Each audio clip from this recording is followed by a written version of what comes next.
అందరికీ చాలా చారిత్రాత్మకమైన రోజు ఇది.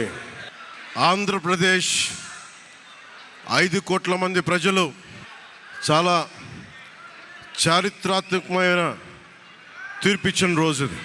ఏ మాటకైతే మనం కట్టుబడి ఉన్నామో ఆంధ్రప్రదేశ్ ప్రజలకి జవాబుదారీతనంతో ఉన్న ప్రభుత్వం స్థాపిస్తాం.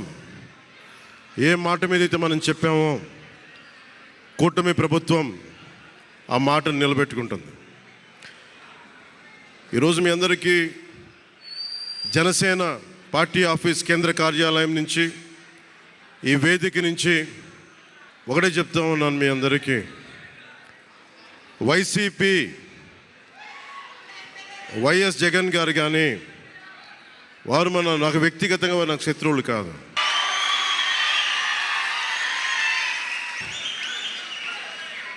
ఓడిపోయారు కదా అని చెప్పి వారిని ఇబ్బంది పెట్టడానికో హింసించడానికో ఈ విజయం కాదు.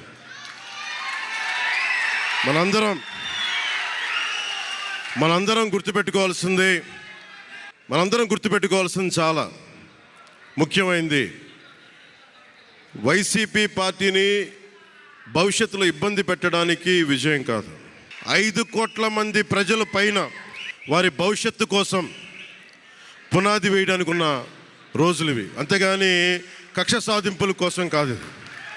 మనందరం ముఖ్యంగా జనసేన పార్టీ నాయకులు కానీ, జనసేన మద్దతుదారులు కానీ, జనసేన వీర మహిళలు కానీ, జనసేన నాయకులు కానీ గుర్తుపెట్టుకోవాల్సింది, ఇది కక్ష సాధింపు సమయాలు కాదు. 5 కోట్ల మంది ప్రజల కోసం పనిచేసే సమయం ఇది. 5 కోట్ల మంది పైచులకు ఆంధ్రప్రదేశ్ విభజన జరిగినప్పటి నుంచి ఈ రోజు దాకా మనం నలుగుతూనే ఉన్నాం. ఆ రోజులు అయిపోయినాయి, ఆ చీకటి రోజులు అయిపోయినాయి. ప్రతి ఒక్కరం బాధ్యతతోటి భవిష్యత్తు తరాల కోసం బాధ్యతని భుజాల మీద వేసుకొని చాలా బాధ్యతాయుతంగా జవాబుదారీతనంతో కూడిన రాజకీయ ప్రభుత్వం, రాజకీయ మనకి ఆలోచన విధానం ఉంటుంది. నేను ఆలోచిస్తూ ఉన్నాను, ఏం మాట్లాడాలి ఈ రోజున అనుకుంటా ఉన్నాను. నా జీవితంలో ఎప్పటిదాకా విజయం తెలియదు నాకు.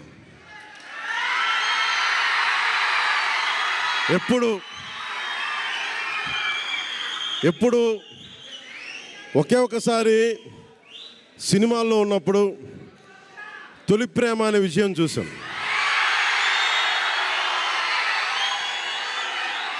ఆ తర్వాత నాకెవ్వరు నేను విజయం సాధించానని కానీ, డబ్బులు వచ్చినాయని కానీ ఏ ఒక్క సినిమా విజయం చెప్పలే నాకు.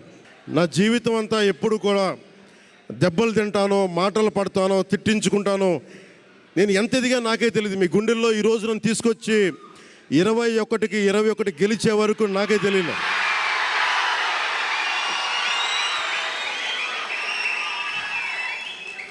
భారతదేశంలో 100కి 100% కొట్టామంటే జనసేన.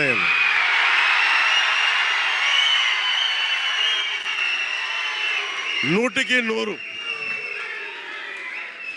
ఇది అంటే నేను ఎందుకు ఈ విజయం జనసేన లేదంటే మన జన సైనికులు, వీర మహిళలో జనసేన నాయకులది కాదు, కేవలం వారిదే కాదు, 5 కోట్ల మంది ప్రజల ఆకాంక్షదే.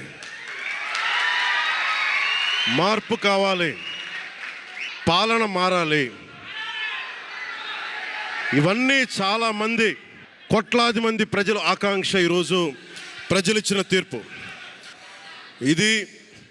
మనందరికీ చాలా జాగ్రత్తగా ఉండాల్సిన సమయం ఇది. కక్ష సాధింపుల సమయం కాదు ఇది. ఆంధ్రప్రదేశ్ భవిష్యత్తుకి పునాది, బలమైన పునాది వేసే సమయం ఇది. అన్నం పెట్టే రైతుకి అండగా ఉండే సమయం ఇది. రక్షణ లేని ఆడబిడ్డలకి రక్షణ కల్పించే సమయం ఇది. ఆడబిడ్డల్ని, మహిళల్ని వారి కాళ్ళ మీద వాళ్ళు నిలబడగలిగేలా చేసే సమయం ఇది. నేను ఈరోజు ప్రభుత్వ ఉద్యోగులు కూడా మాటిస్తున్నాను, కాంట్రిబ్యూటరీ పెన్షన్ స్కీమ్ నేను చెప్పాను, నేను బాధ్యత తీసుకున్నాను. ఏరు దాటాక తెప్ప తగలేసే రకం కాదు నేను. కాంట్రిబ్యూటరీ పెన్షన్ స్కీమ్ దానికి సరి సమానంగా అది కానీ మీకు న్యాయం వచ్చేలాగా సంవత్సరంలోపు తీసుకొస్తాను అని మాట ఇచ్చాం, తీసుకొచ్చి తీరుతాం. ఆ మాట మీకు ఇస్తున్నాం. మెగా డిఎస్సి నోటిఫికేషన్ విడుదల చేయించే బాధ్యత మనం తీసుకుందాం. యువత విలవిల్లాడిపోతూ ఉన్నారు, యువత నలిగిపోతూ ఉన్నారు. మీ చదువులకి తగ్గ ఉద్యోగాలు కానీ, మీ స్కిల్స్ని పెంపొందించి మీకు ఉద్యోగాలు కానీ, నేను మీకు చెప్తున్నాను, నాకు చాలా పెద్ద బాధ్యత ఇచ్చారు ప్రజలు. ఈ రోజున మామూలు బాధ్యత ఇవ్వాల. గెలిచింది, పోటీ చేసింది 21, 2 పార్లమెంట్లు గెలిచింది 100%. కానీ బాధ్యత ఎంత ఉందంటే 175 సీట్లు మనమే గెలిస్తే ఎంత బాధ్యత ఉందో అంత బాధ్యతతో మేము పనిచేస్తాం. యువత నలిగిపోయి నేను మర్చిపోలేదు. ఆడబిడ్డలు ఇబ్బంది పడిపోయారు, మేము మర్చిపోలే. సగటు మధ్యతరగతి మనుషులు నలిగిపోయారు. రోడ్లు వెయ్యలా, గుంతలు వేశారు, అరాచకం చేశారు. అవన్నీ శాంతి భద్రతలు చాలా చాలా బలంగా ఉంటాయి, మీకు నేను మాటిస్తున్నాను. అతి తక్కువ వ్యవస్థల్లో రాజకీయ ప్రమేయం చాలా తక్కువ ఉండేలాగా, అధికారుల్ని వారి పని చేసుకునేలాగా ఈ ప్రభుత్వం ఉంటుంది, కూటమి ప్రభుత్వం ఉంటుంది. రైతుకి కష్టం వస్తే హక్కును చేర్చుకునే ప్రభుత్వం తప్ప తిరస్కారంగా చిన్న చూపు చేసే ప్రభుత్వం అవ్వదు మనకి ఈ కూటమి ప్రభుత్వం. నాకు రాజకీయాలు డబ్బు అవసరం లేదు. నేను మీకు మళ్ళీ చెప్తున్నాను, మీకు నేను డబ్బుల కోసం, పేరు కోసం రాజకీయాల్లోకి రాలేదు. మీలాగా నలిగిపోతారు చూసారా ప్రతి ఒక్కళ్ళు. సగటు మనిషి మాకు ఎవడు ఉండడేంటి, మా కులం లేదు, మతం లేదు, నా కష్టాన్ని ఎవరు చూడరేంటని ప్రతి ఊర్లో ఉండే ఒక సగటు మనిషి అనుకుంటాడు. ఆ మనిషి కష్టాలు నేను చూసిన వాడిని. ఆ మనిషికి భుజం కాయడానికి నేను వచ్చాను రాజకీయాల్లో. 2019లో ఓడిపోతే నా మానసిక స్థితి ఎలా ఉందో ఆ రోజున, ఈరోజు గెలిచినప్పుడు కూడా నా మానసిక స్థితి అలాగే ఉంది. అంతే ధైర్యంతో ఉన్నా. గెలుపు నాకు బాధ్యత ఇచ్చింది కానీ అహంకారం ఇవ్వలేదు, రాదు. ఇంకా భయం వేసింది. అందరూ నాకు శుభాకాంక్షలు తెలియజేస్తూ ఉంటే నాకు భయం వేసింది. ఎందుకంటే ఇల్లు అలకగానే పండగ కాదు ఇది. ఇల్లు అలకగానే పండగ కాదు, చాలా చాలా బాధ్యత కూడుకున్నది. భీమవరం, గాజువాక 2 చోట్ల ఓడిపోయినప్పుడు ఈ రోజున ఇంతమంది ఉన్నారు. ఆ రోజున నా పక్కన నన్ను నమ్ముకున్న కొద్దిమంది తప్ప. కానీ నాకు ఒకటే అనిపించింది, నేను పరాజయం చూసి భయపడను, ఓటమి చూసి భయపడను. ఓటమి నాకు బలం ఇస్తుంది, ఓటమి నాకు ఉత్సాహం ఇస్తుంది అనుకున్నాను. దేనికి అంటే నేను ఒకటే నమ్మాను. చిన్నప్పుడు తిరుపతిలో యోగా నేర్చుకుంటున్నప్పుడు ఒకటే నమ్మాను, ధర్మో రక్షితి రక్షిత అని. నువ్వు ధర్మాన్ని నమ్మితే ధర్మం రక్షిస్తుంది అని. ఎప్పుడో ఒక 30 సంవత్సరాలు ఇంకా ముందే 18-19 ఏళ్ళప్పుడు చదివితే ఈ రోజున ధర్మం కోసం నిలబడ్డాం. ధర్మం కోసం నిలబడితే ధర్మం ఈరోజు మనంటే నిలబడింది. అందుకని మనస్ఫూర్తిగా ఏ శక్తి అయితే కనిపించని ఆ పరాశక్తి, కనిపించని ఆ దేవుళ్ళందరికీ కూడా ఈరోజు నేను కృతజ్ఞతలు తెలియజేసుకుంటాను. మనస్ఫూర్తిగా మీ అందరికీ పిఠాపురం ప్రజలందరికీ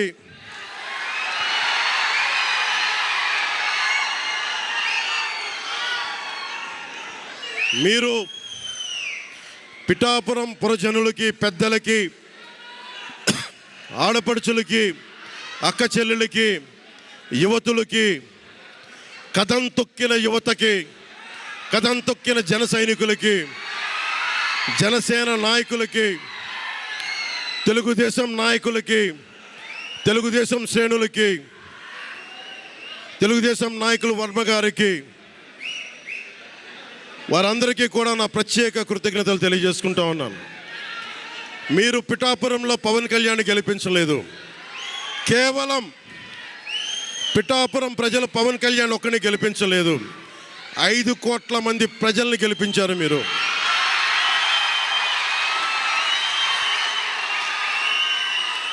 ఓడిపోతే ఇంత బలంగా నిలబడ్డవాడిని.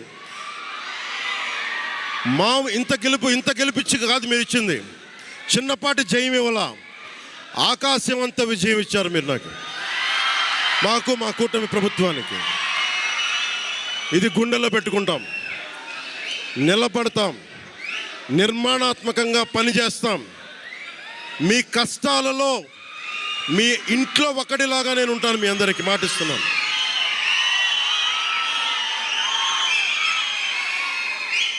మీ ఇంట్లో ఒక్కడిగా, ఒకటే గుర్తుపెట్టుకోండి, మా ఇంట్లో మా కుటుంబ సభ్యుడు. నాకు కులాలకి, మతాలకి, ప్రాంతాలకి అతీతంగా ప్రతి ఒక్కరు ఆలోచించాల్సింది, మా ఇంట్లో కుటుంబ సభ్యుడు పవన్ కళ్యాణ్.